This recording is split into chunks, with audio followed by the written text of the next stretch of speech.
évident pour laquelle il faut exposer et qualifier et poursuivre les crimes du FPR. Ce sont évidemment les guerres interminables au Congo.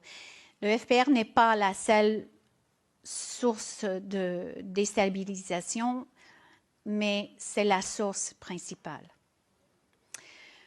Au Kasaï, en 2016-2017, plus de 5000 Congolais ont perdu la vie et 1 million ont été déplacés au Kasaï, une province riche en diamants, où un chef de guerre, un commandant dans l'armée congolaise, qui s'appelle Eric Ruhoimbere, ordonnait les massacres. Ce général était membre de 3 des milices de Kagame.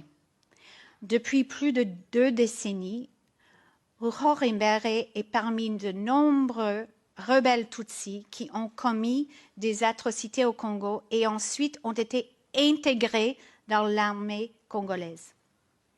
Ces rebelles ont provoqué le chaos et se battent pour les ressources, la terre et le pouvoir.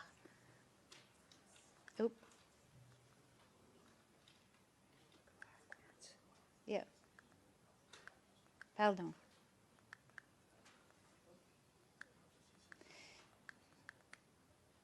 Ruhoimbere maintient les liens très étroits avec Kagame via James Kabarebe et Jack Nziza au département du renseignement militaire. Il a collaboré avec des agents du DMI durant les attaques par le FPR contre les Banyamulenge, sa propre ethnie. En 2017, 2 experts qui travaillaient pour l'ONU, l'Américain Michael Sharp et la Suédoise Zaida Catalan, ont été sauvagement massacrés pour avoir mené une enquête sur la violence au Kasaï. Je voulais juste terminer avec un mot sur l'extermination du peuple nandais à Beni. On a mentionné Beni ce matin.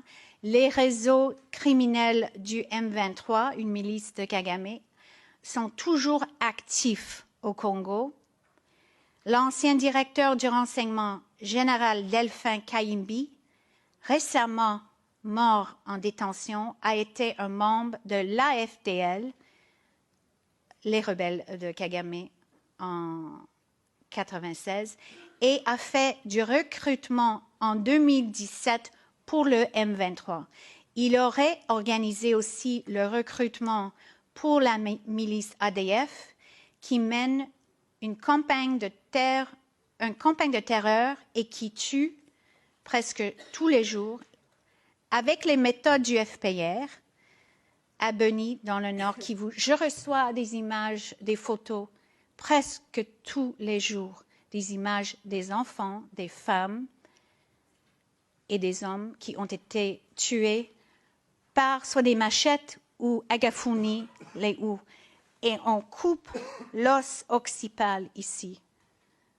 Ce que le FPR avait fait durant le génocide et après, ce sont des tactiques du FPR. L'objectif de cette campagne, c'est de s'emparer de la terre et de l'exploiter. Je termine avec une citation de Jean Jaurès, son discours à la jeunesse en juillet 1903. Le courage, c'est de chercher la vérité, c'est de ne pas subir la loi du mensonge triomphant qui passe et de ne pas faire écho aux applaudissements imbéciles et aux huées fanatiques. Merci.